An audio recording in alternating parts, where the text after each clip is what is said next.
Okay, so let's get rid of the video. And hello, everybody.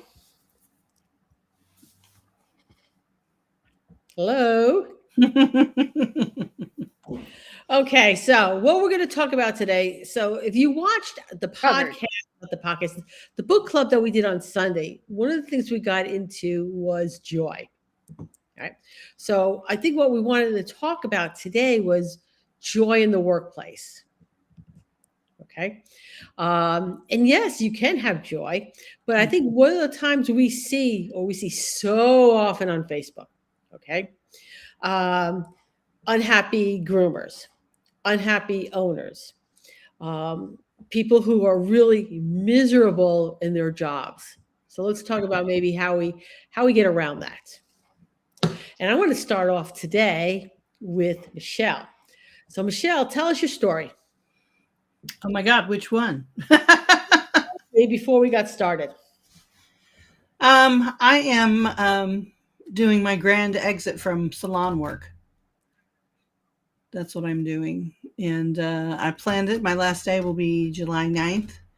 And I will end that chapter of my life and move forward with other things. Okay, And I loved it. I loved every minute of it. I did a lot of good work. But I will be scaling back and not really grooming dogs hands on, except one every five Saturdays until he dies because he's an elderly gentleman right now. So we'll be doing him, but I will not have a booked schedule. And I am moving on with my academy and speaking engagements, and I am exploring another thing that I can do from home. okay. I think it's important that you set the date because when I retired, I intended to retire at 55, but that came and went. Okay. And it really wasn't until I got serious with it and set an end date, which was June 30th, 2019. June 30th, 2019. That was my last day. Right. Sold my van. But coming up to, if I hadn't set the date, I'd probably still be grooming and still be in Connecticut. Right. Mm-hmm. So sometimes you have to do that. You have to decide what it is that you want to do. And joy, as far as towards the end, I was getting tired. My body was beginning to hurt. My shoulders were hurting. So even if I enjoyed what I was doing, the joy was gone because it was replaced with physical pain. So I left. Yeah, I found that I'm slowing down. I've got probably extensive nerve damage in my wrists just because I groom the way I groom and I don't listen. And I couldn't groom the way you're supposed to anyway if my life depended on it because, the dogs need something different every day. But Mm-hmm. I wasn't having joy anymore. And I finally, I'm like, if I'm not happy, I love my coworkers. I love the owner of the salon. They are very dear friends and will always be dear to my heart. And I'm sure that if I needed to come in and film something, that would be absolutely perfect and fine. But in order to free up a table for her, because she deserves to have a working actual salon, a stylist at that table. I'm just like, you know what? I just want to love dogs right now. I don't want to make them get their nails done. I don't want to make them do things they don't want to do. I'm just here to enjoy them now. I'm in my grandma face, my grandma face, if you like. I like it. And I like it. I decided, you know what? I can do other things and that's fine. I'm slowing down. Um, I want to be clean during the day and that's going to be fantastic. I'm looking forward to a lot of little details like that. But yeah, I just feel like it was time. It's the correct time for me. Okay. I think sometimes when you lose joy in your job, you don't necessarily notice it right away. So you're really, really happy. You love what you're doing. And then gradually over time, that goes away. And you don't necessarily notice it until it's a problem. Mm-hmm. Okay. When I worked corporate, When I worked corporate, I was the biggest cheerleader for them. This was great. I loved the place. I loved the people I worked with.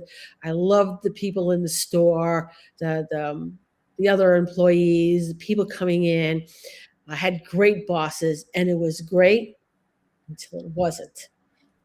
And the change started a little gradually. So first it started that the really good store manager left, but he was replaced with, I like to call it the store manager du jour.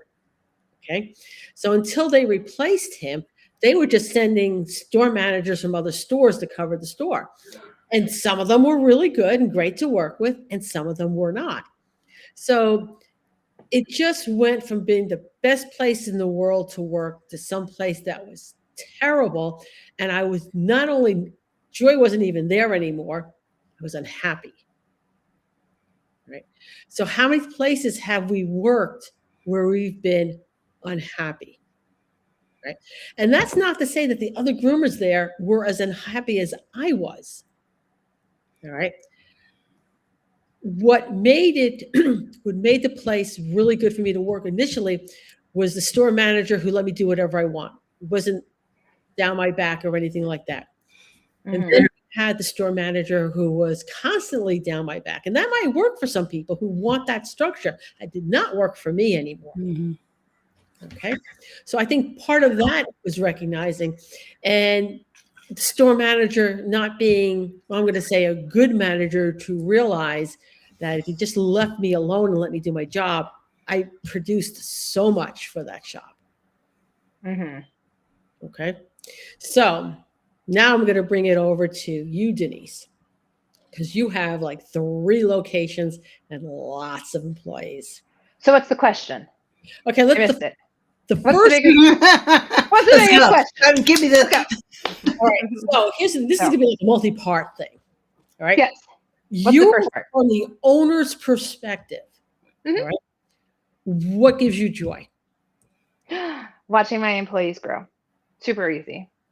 And maintaining, let me actually twofold. Because I really like speaking on the employee back-end side and the front-facing client side. Brings me joy to watch and grow and nurture my employees. And it brings me joy and happiness. Like I love the challenge of maintaining my brand while scaling. Okay. And still taking the on and making the clients, the amount of clients that we do on a daily basis, happy. All right.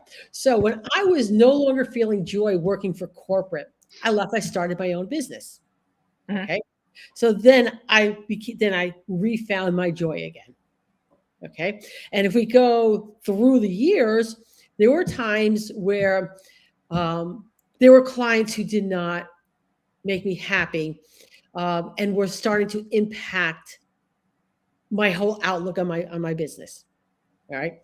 And specifically, the worst of the worst was a lady that had 2 mini poodles who pulled for each of the feet, who had to have clean feet, and then went limp the rest of the groom. Okay. Sounds like a joy. It was terrible. All right. I was in agony afterwards. And when I realized I was getting to the point that not only did I not like these 2 poodles, I didn't like any poodles. Every time there was a poodle on my schedule, I was dreading it. I was dreading all of them, right? Even though the other ones were just perfectly fine, right? So I started raising prices on just her. And when I tell you, I literally raised her price $10 every single time I was there. I was raising her price $10 every single time I was there, getting her to quit. And she still kept paying it. Right? And the day that I was in the van one day, and I'm thinking, how much do I have to actually stop all this nonsense? What do I have to get paid to groom these 2 dogs?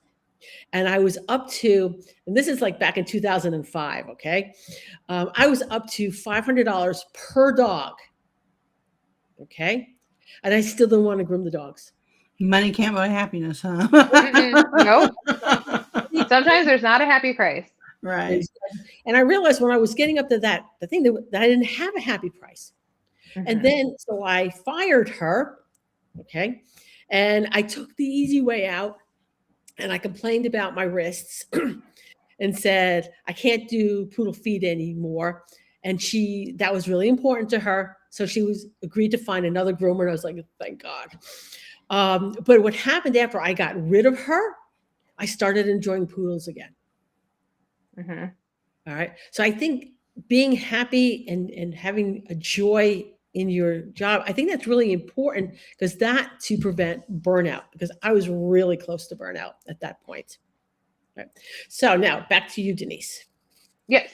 All right. So how do you handle when your joy, your job and what you're doing, what gives you joy, what happens? What do you do for yourself when that's not there for whatever reason? For me, I have to make a conscious effort. So recently, amongst a lot of things and events that have happened, I've been sucked back into the business, literally open to close every day. Good and bad to that. I love hanging out with the employees. I love growing. I love that, but I do get tired and burnt out, especially by like Thursday. So what I've learned is I have to make sure that when I'm not at work, because currently I have to be. There's no ifs, ands, or buts about it. When I'm outside of work, I have to make the most of my time. So, like this last weekend, we went to Great Wolf Lodge out here and took all Mhm. the little cousins and really just I I don't think about work and I make myself be mindful while I'm out doing other things. Um, if anyone's on here like Facebook world, even with working open to close, I made a trip to Vegas to go to Supernatural convention with my son. And the whole time, all I did was enjoy being with him. I didn't work. I may have checked my phone every once in a while if we were in the hotel, checked emails or whatever, but I wasn't working. I made sure I have to consciously shut down my brain. And then the next day I'm actually really good as long as I can do that. Okay. All right. Michelle, let's talk about what brings you joy. Um, Not having anybody tell me what to do.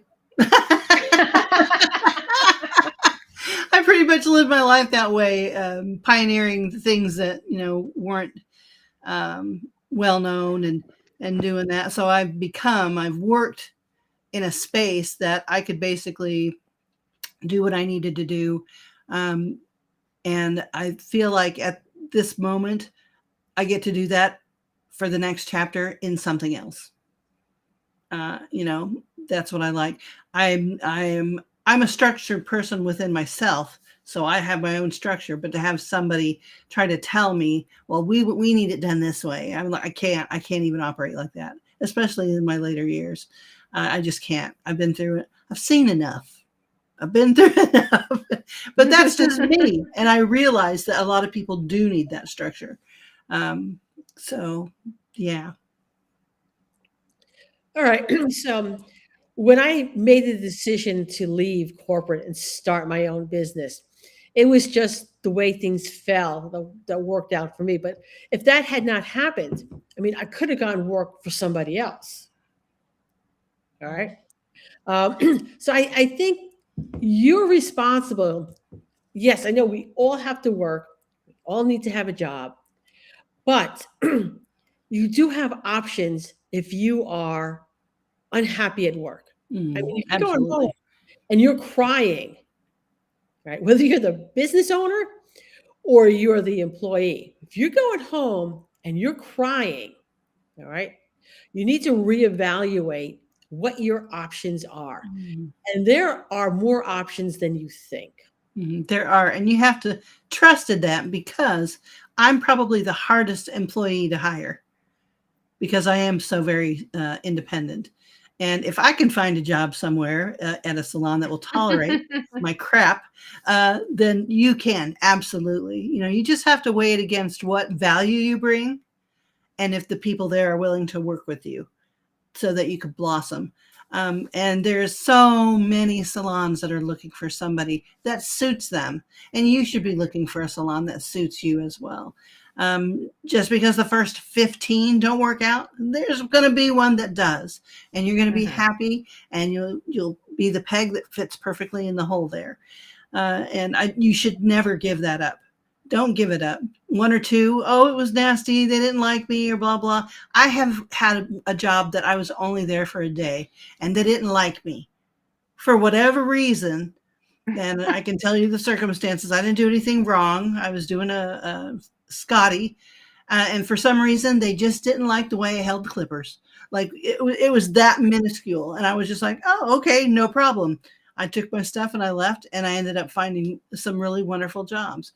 But I've worked all over the country. I've had all kinds of different jobs working with animals, so I know that they're out there. Even in one location, there's a saturation of salons, and one of them is for you, definitely. Mhm. One thing I do want to talk about, and as business owners, you guys can maybe speak a little bit on this.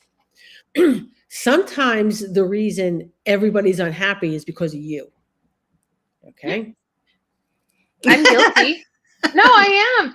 I like literally, and it's funny because while I was listening to Michelle and listening to you guys talk, and no, I had that. I was complacent in my own business. I was afraid of confrontation.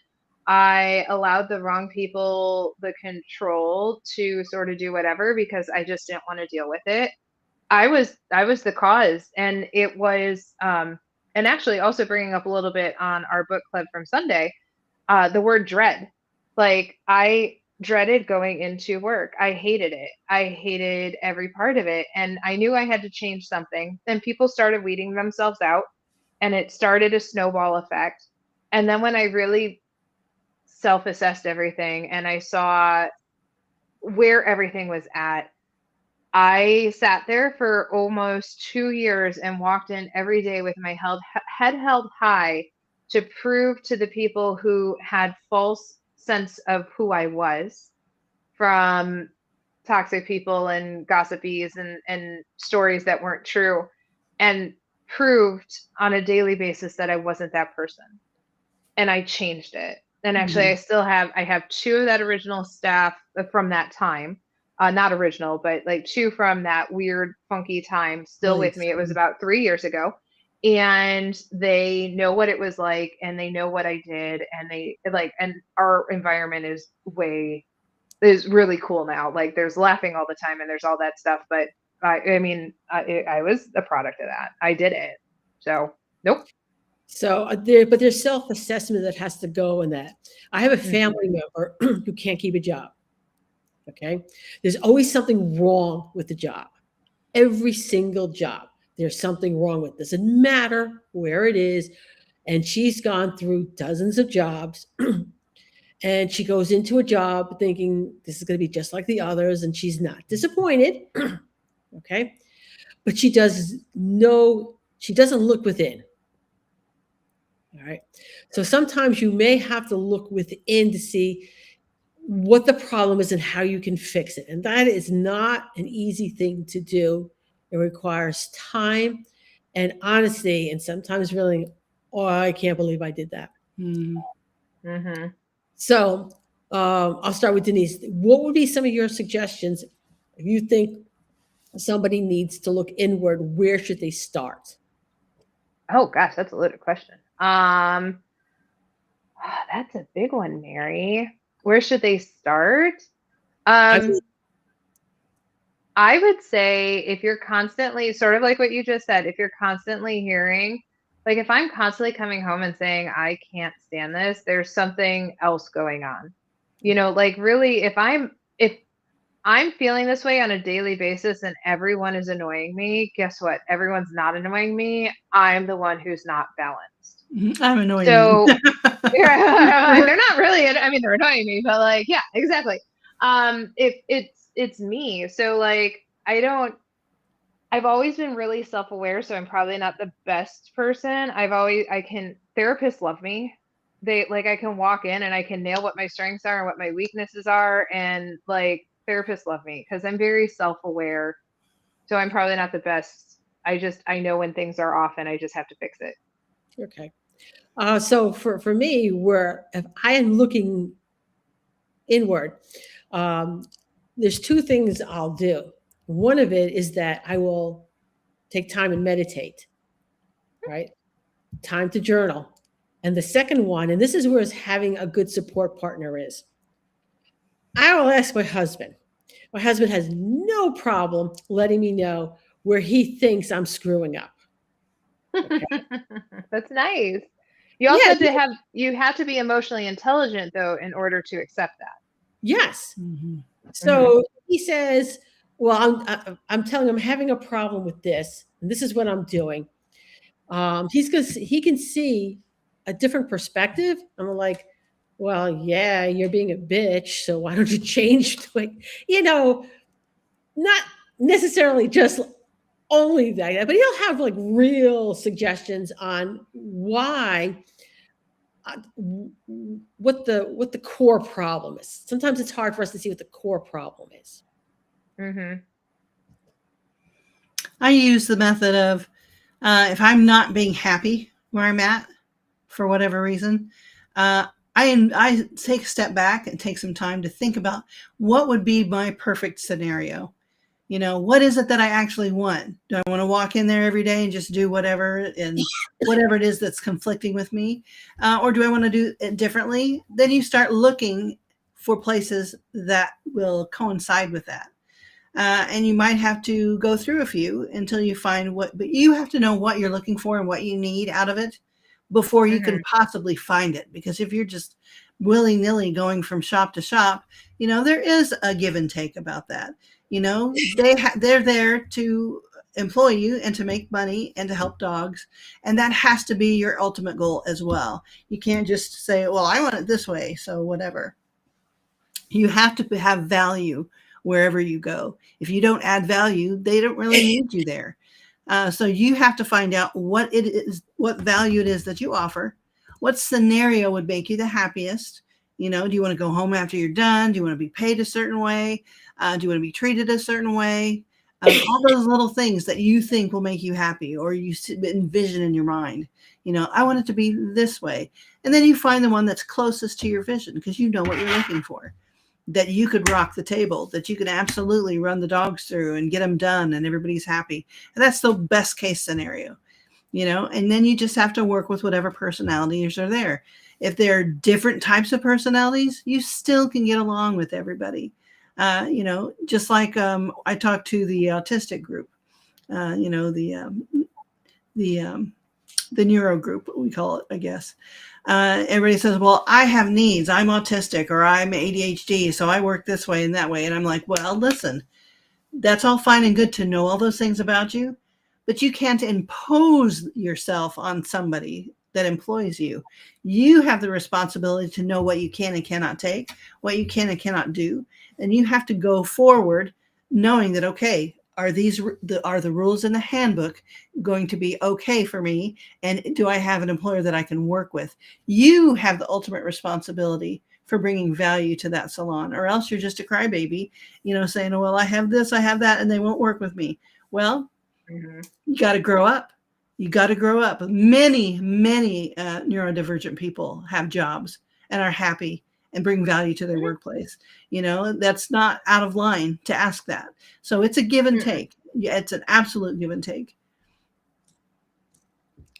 All right, and I guess while we're coming up pretty close on time, the other thing which helps to bring joy into your work is to take time off.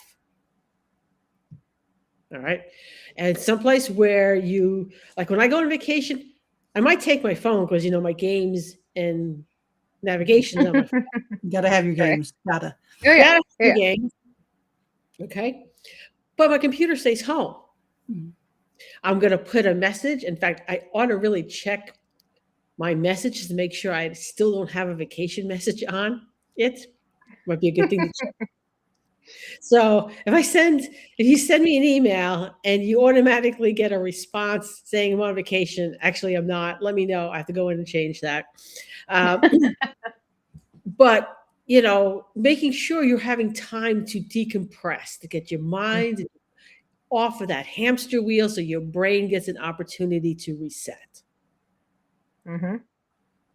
Have some fun. Agreed. That's the hardest thing Yep. for me. I'm thinking, oh, I have 15 minutes on Thursday. What am I going to fill that up with? Right. Instead of just I do taking the care of same. myself. Mhm. Yeah, you have to take care of, you have to rest your neck. I get a lot of people, yeah, and I get a lot of people like my girls are like, I don't know how you do everything. I'm like, I have to. Like if I want to have balance currently, I have to be here because unfortunately it's just the way that it is. So yeah, I'm going to go and when in December and fly to LA for literally 24 hours and come back home. So I know that I can do it before I have to come back to work. And I make it a priority, right? Mhm. Like that's what I want to do. And it's the way I recoup. So I want to go hang out with friends, go have fun, go to LA for a day, and then come back because I can. And be mindful the whole entire time there. So yep, you got to find the time to do it and make the time for it. Okay. So upcoming stuff. So Michelle, you're going to be someplace in May, right? Mhm. Oh, I can't believe you're going to Elena's, by the way, because I hang out with her and I didn't realize you were going to the Groomer Speak Easy there, Michelle. I'm so I'll be there excited. this coming weekend. Oh, So she's that gonna be, one's I very knew. soon for me. So that's going to be fun. And Oh, I've so got, excited. I'm doing Ralph's show, RX Groom X. And I am also doing, what else am I doing? Dallas. I'm doing Dallas. And I think I might do Rocky Mountain in Arizona, but that's not until October 31st again. So that's basically what I'm doing. The school's going pretty strong. I've got a lot of students that are wonderful and they're learning. What's the Um, name of the school? All Things Spa Academy. I teach salon esthetician certificate and also a master animal esthetician certificate. So yeah, it's pretty good. All right. So, me, I'll be at groomed pet first aid classes. All right. I like to remind people those classes fill up pretty quickly. All right. And if you're waitlisted, you may not get into class because we have a set number of people that we can accommodate. And it's not like a regular class. Well, we could just shove a couple of people in the back. We can't do that. So if you want to take that pet first aid class, sign up for it. And then Denise and I are going to be in Seabeck, Washington, okay, for the Pacific Northwest. There we go. Can you tell it's a long day? Pacific Northwest Grooming Conference. And it's a 2 days. It's like a retreat. Okay. None of the classes are they're none of them are occurring at the same time. 16 hours, you can see all 16 hours of classes. It's set in a beautiful location. We have swag from Ryan's and Pet Store Direct at the moment. Um, it's it's right on the Hood Canal. It's gorgeous. All I can say, it's gorgeous. Okay. So, and then after that, I'll be in Texas with you. Um, I think that's as far as we go. Everything else is too far in the distance. Denise, what about you? Next week I'll be in Pasadena with Snapped. So it's our first show of the season. And then March I'll be at Groomed as well with Snapped and Speaking. And 2 weeks later we'll be in Buffalo for Buffalo Pup Palooza for Snapped as well. But so I'll be hanging out there. And Pet Style is really fun. We'll be at Groom Expo and Pup Palooza. And then April, I'll be with you, Mary. Oh, hey, just to mention that 20% of the ticket sales for the Pacific Northwest Grooming Conference is going to the Pet Styles Relief Fund. Yes. So it helps benefit that as well. So I'm super excited. And May is Intergroom. I'll be at Intergroom. Okay, cool. June will be Pet Quest and the cruise. And then July will be Rocky Mountain. There we go. Those are mine in a nutshell. All right. We'll